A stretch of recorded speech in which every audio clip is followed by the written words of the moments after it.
প্রথমেই সবাইকে সংগ্রামী অভিনন্দন।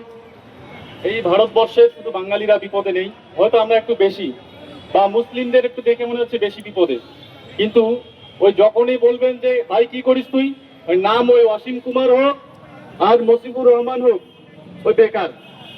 আর এই বেকারত্ব, এই হাহাকার যাতে ঠিকঠাক না হয় বা কর্মসংস্থান যাতে ঠিকঠাক না হয়, বিজেপি দেখবেন কখনো এনআরসি, কখনো সিএ, কখনো নোটবন্দি। আর মরে কিন্তু আমার আপনার ফুটপাতে থাকা এই মানুষগুলো যারা দিন আনে দিন খায়, এখানে ম্যাক্সিমাম কারা আমরা খুব পিছিয়ে পড়া সমাজের মানুষ, যারা দিন আনি দিন খাই, যারা মাঠে গিয়ে খেতে গিয়ে কাজ করে খাই। আজকে ভাবুন, আমরা ভারতীয় নাগরিক, আমাদের বাপ দাদারা এই দেশের জন্য লড়াই দিয়ে এই রক্তে মিশে গেছে, মাটিতে মিশে গেছে। আজকে আমরা কাজকর্ম ফেলে দিয়ে আমাদেরকে প্রমাণ দেখাতে হচ্ছে আমি এখানে দেশের নাগরিক কিনা। Who are you? Narendra Modi, who are you? Amit Shah, who are you? How dare you? তোমাকে কে সাহস দিল এই দেশের জনগণকে তাদের প্রতি আঙ্গুল তুলতে, তুমি এই দেশের নাগরিক কিনা? সরকার তোমার হতে পারে, কিন্তু ভারতবর্ষ তোমার নয়। সরকারে তুমি বসতে পারো, এই ভারতবর্ষের মাটি প্রত্যেকটা ইঞ্চি ইঞ্চি আমাদের সবার প্রত্যেকের। এই জমিন, এই মাটিতে আমরা দাফন হতে প্রস্তুত আছি, কিন্তু এই জমিন, এই মাটি এক ইঞ্চিও আমরা ছেড়ে কোথাও যাব না, যাব না। যারা বলছে এআই দিয়ে, আপনি ভাবুন, এআই মানে কি? আর্টিফিশিয়াল ইন্টেলিজেন্স, একটা টেকনোলজি যেটা মানুষ কন্ট্রোল করে। মানুষ যেখানে ভুল করছে আপনি যন্ত্রের হাতে তুলে দিচ্ছেন এই দেশের নাগরিক আপনি কিনা, আমি কিনা। এর থেকে বড় লজ্জার কিছু আছে? কেন দেশে কাজ করার লোক নেই? এত লোক বেকার ঘুরে বেড়াচ্ছে, কাজ নেই, কর্ম নেই, মাথা পাগল হয়ে যাচ্ছে। ভাই একটা কাজ দিন, একটা 10,000-এর কাজ দিন, একটা 8,000-এর কাজ দিন। ওই লোকগুলোকে আপনি কাজে লাগাতে পারেন না, একটা কর্মসংস্থানও হবে, আমার দেশের নাগরিকেরা কিনা সব ঠিকঠাক হবে, কাগজ ঠিকঠাক দেখাবে। আপনি দেখান, প্রমাণ দেখান। যদি আপনি চ্যালেঞ্জ দিলেন নরেন্দ্র মোদী, অমিত শাহকে, যদি আমি বাংলাদেশের নাগরিক হয়ে থাকি, আপনি প্রমাণ করে দিন আমি বাংলাদেশে চলে যাব, প্রস্তুত আছি আমি। বলুন ঠিক কিনা?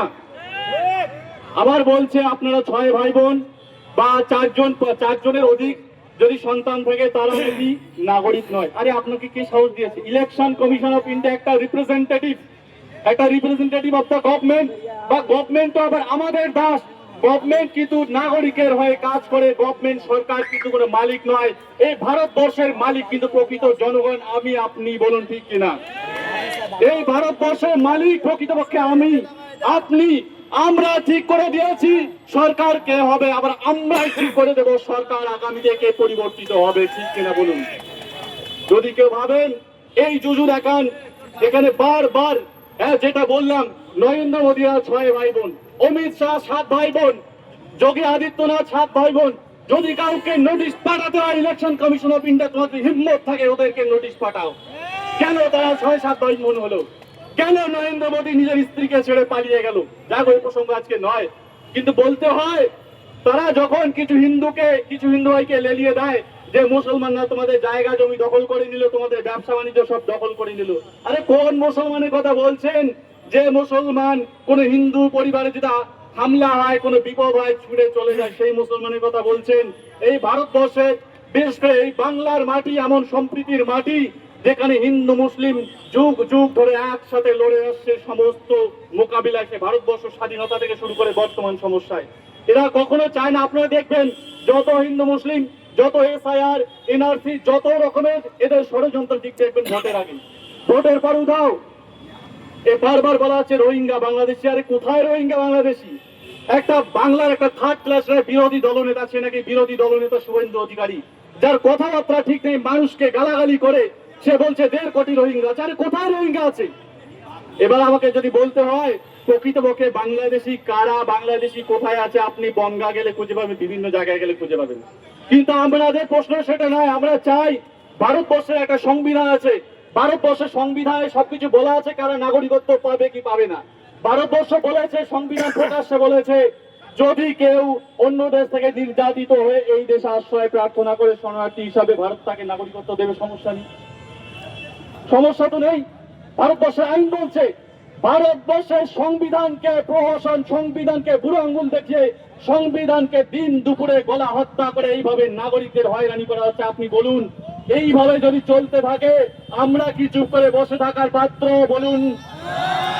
আমরা এখানে আজকে শতাধিক আছি, এরপরে লক্ষ লক্ষ মানুষ শান্তিপূর্ণভাবে বাংলা রাজ্য দেশ দখল করে নেব। বলুন ঠিক কিনা? আজকে আমরা সংখ্যায় অল্প। ভারত যারা স্বাধীনতা মনে রাখা উচিত সাম্প্রদায়িক দোসরদের, যে ভারত স্বাধীন করেছে কিন্তু অল্প সংখ্যক মানুষই। সংখ্যা হকের জন্য লড়াই করতে গেলে, জালিমের বিরুদ্ধে লড়াই করতে গেলে সংখ্যা লাগে না, বুকের পাঠা লাগে। সেই বুকের পাঠা কিন্তু আমাদের আছে, এটা জানিয়ে দিতে চাই সরকারকে।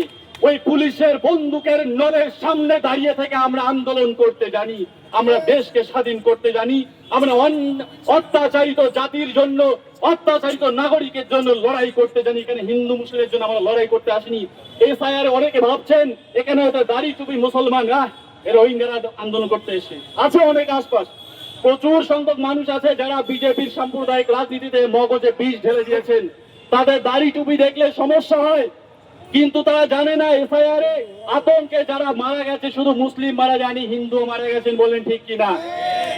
তাই যারা এই ভ্রান্ত ধারণা মনে রাখছে, বিজেপির ফাঁদে পা দিচ্ছে, যে বিজেপি ইলেকশন গেলে আপনার আমার ওই রাম বলেন রহিম বলেন কারো খবর রাখে না, ওই চাকরি নেই, ওই দুর্দশা, এফআইআর দুর্দশা, এই দুর্দশা কিন্তু হিন্দু মুসলিম উভয় ভুগছে। কিন্তু ওরা বারবার প্রমাণ করার চেষ্টা করে এই মুসলমানরা দখল করলো। সোশ্যাল মিডিয়ায় গিয়ে দেখবেন একের পর এক কমেন্ট, এই মুসলমানরা সবকিছু দখল করলো। আবার কি বলছেন, বাংলায় নাকি হিন্দুরা সুরক্ষিত নয়। আরে কোথায় সুরক্ষিত নয়? আমাকে একটা প্রমাণ দেখান। বাংলা, আমি ভারতবর্ষের কথা